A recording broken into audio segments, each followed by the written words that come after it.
सूर्याय नमः, चंद्राय नमः, मंगलाय नमः, बुधाय नमः, गुरवे नमः, शुक्राय नमः, शनैश्चराय नमः, राहुवे नमः, केतुवे नमः, इंद्राय नमः, अनाय नमः, महाकाली, महालक्ष्मी, महासरस्वती, दुर्गा परमेश्वरी. ಸ್ನೇಹಿತರೆ ನಮಸ್ಕಾರ. ನಾವಿವತ್ತು ತರೀಕೆರೆಯ ಶ್ರೀ ನಾಗಯಲ್ಲಮ್ಮ ದೇವಿ ದೇವಸ್ಥಾನದ 8ನೇ ವಾರ್ಷಿಕೋತ್ಸವ ಸಮಾರಂಭದ ಒಂದು ಸಂತೋಷದ ಸಮಯದಲ್ಲಿ ಎಲ್ಲರೂ ಒಟ್ಟಾಗಿದ್ದೇವೆ. ಕಡೆಮನೆ ವಂಶಸ್ಥರು ಮತ್ತು ಬಂಧು ಬಳಗದವರು. ಈ ಸಂದರ್ಭದಲ್ಲಿ ಈ ದೇವಸ್ಥಾನ ನಿರ್ಮಾಣ ಆಗಲಿಕ್ಕೆ ಏನೆಲ್ಲ ಹಂತಗಳು ಸಾಗಿ ಬಂದಿವೆ, ಅದಕ್ಕೆ ಪರಿಶ್ರಮ ಎಷ್ಟು ಜನದ್ದಿದೆ, ಎಲ್ಲವೂ ಕೂಡ ಮುಖ್ಯವಾಗುತ್ತೆ. ಇವತ್ತು ಈ ಸಂಘದ ಅಧ್ಯಕ್ಷರಾದಂತಹ ಶ್ರೀಯುತ ಶಂಕರ್ ಅವರು ನಮ್ಮ ಜೊತೆಯಲ್ಲಿದ್ದಾರೆ. ಅವರ ಅನುಭವ ಇಲ್ಲಿ ತನಕ ಏನಾಯಿತು, ಹೇಗಾಯಿತು ಎಂಬುದನ್ನು ಹಂಚಿಕೊಳ್ತಾರೆ. 2018ರಲ್ಲಿ ನಮ್ಮದು ಗದಿಗೆನ ನಾಗಯಲ್ಲಮ್ಮ ದೇವಿ ಸ್ಥಾಪನೆ ಮಾಡಿದ್ವಿ ಇಲ್ಲಿ.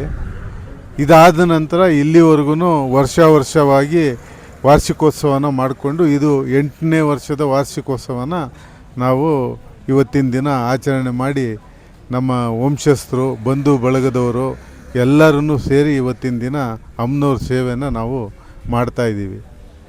ಇಲ್ಲಿ ತನಕ ನೀವೆಲ್ಲ ಹಿರಿಯರು ನಡೆಸ್ಕೊಂಡು ಬಂದಿದ್ದೀರಿ. ನೀವು ಮತ್ತು ಮಂಜುನಾಥ್ ಅವರು, ರೇವಣ್ಣ ಅವರು ಮತ್ತು ಹೀಗೆ ಹೆಸರು ಹೇಳ್ತಾ ಹೋದರೆ ಕೆಲವೊಂದು ನೆನಪಿಗೆ ಬರೋದಿಲ್ಲ.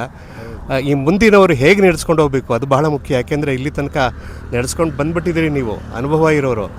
ನಮ್ಮಗಳಿಗೆ ಅಂದರೆ ಈಗ ಯೂತ್ಸ್ ಬರ್ತಾ ಇದ್ದಾರಲ್ಲ, ಅವರಿಗೆ ಏನು ಹೇಳ್ತೀರಿ? ನಾವು ಯೂತ್ಸ್ಗಳಿಗೆ ಏನು ಹೇಳ್ತಾ ಇದ್ದೀವಿ ಅಂದರೆ, ಶ್ರಮಪಟ್ಟು ಇಲ್ಲಿವರೆಗೂ ಆಗಿರೋದನ್ನು ಉಳಿಸ್ಕೊಂಡೋಗಿ ಬಂದು ಸೇವೆ ಮಾಡಿ ಅಮ್ಮನವರಿಗೆ. ನಿಮಗೆ ಒಳ್ಳೆಯದಾಗತ್ತೆ, ಮುಂದೆ ನಿಮಗೆ ವೃದ್ಧಿ ಆಗೋದಕ್ಕೆ ಆಶೀರ್ವಾದ ಸಿಗತ್ತೆ ಅಮ್ಮನವ್ರದ್ದು. ಇದನ್ನು ನಾವು ಕಾಪಾಡ್ಕೊಂಡು ಹೋಗ್ರಿ ಅಂತ ನಾನು ಹೇಳೋದು ಇಷ್ಟಪಡ್ತೇನೆ. ಶ್ರೀಯುತ ಮಂಜುನಾಥ್ ಅವರು, ಸೆಕ್ರೆಟ್ರಿ. ಇದಂತೂ ದೊಡ್ಡ ಕಾರ್ಯಕ್ರಮ ಈಗ ಮಾಡ್ಕೊಂಡೇ ಬರ್ತಾಯಿದ್ದೀವಿ. ನಮ್ಮ ಪೂರ್ವಿಕರದು ಸುಮಾರು 30-35 ವರ್ಷದಿಂದ ನಮ್ಮ ದೇವಸ್ಥಾನ ಇಲ್ಲದಿದ್ದು, ಆಮೇಲೆ ಏನೋ ಪ್ರಯತ್ನ ಮಾಡಿ ದೇವರ ಮನೆ ಅಂತ ಮಾಡಿದ್ವಿ. ದೇವರ ಮನೆ ಆಯ್ತಿದ್ದು, ಆಮೇಲೆ ದೇವಸ್ಥಾನವಾಗಿ ಪರಿವರ್ತನೆ ಆಯಿತು. ತಾಯಿ ತನಗೆ ಎಷ್ಟು ಬೇಕಾಗಿತ್ತು, 4 ಇಂಚಿನ ನೀರು ಸಹ ಬೋರ್ ಹಾಕಿದಾಗ 4 ಇಂಚಿನ ನೀರು ಸಹ ಬೋರ್ನಲ್ಲಿ ಬಂತು. ತದನಂತರದಲ್ಲಿ ಪ್ರತಿ ವರ್ಷ ಯಾವ ವಿಘ್ನ ಇಲ್ದಂಗೆ ಕೈ ಹಾಕಿದ ಕೆಲಸಗಳು ಸುಶ್ರುತ ನಡೀತಾ ಇದೆ.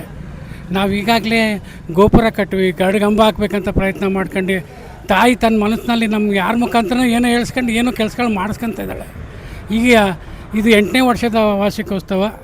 ಆ ತಾಯಿ ವಿಜೃಂಭಣೆಯಿಂದ ಮುಂದಿನ ವಾರ್ಷಿಕೋತ್ಸವ ಚೆನ್ನಾಗಿ ನಡೆಸಲಿ ಅಂತ ಕೇಳ್ಕೊಂಡು ಬಂಧು ಬಳಗದವ್ರಿಗೆ ಎಲ್ರಿಗೂ ಆರೋಗ್ಯ, ಒಳ್ಳೆಯ ಸಿರಿ ಸಂಪತ್ತು ಕೊಡಲಿ ಅಂತ ತಾಯಿಯಲ್ಲಿ ಮತ್ತೊಮ್ಮೆ ಕೋರಿ ತಮಗೂ ಸಹ ವಂದನೆ ತಡ್ತದೆ. ನೋಡಿ ಸ್ನೇಹಿತರೆ, ದೇವಸ್ಥಾನಗಳು ಮತ್ತು ಮಠ ಮಂದಿರಗಳು ಯಾಕೆ ಬೇಕು ಅಂತ ಹೇಳಿದ್ರೆ, ನಾವೆಲ್ಲ ಬೇರೆ ಬೇರೆ ರೀತಿಯಲ್ಲಿ ವಿಘಟಿತರಾಗಿರ್ತೇವೆ.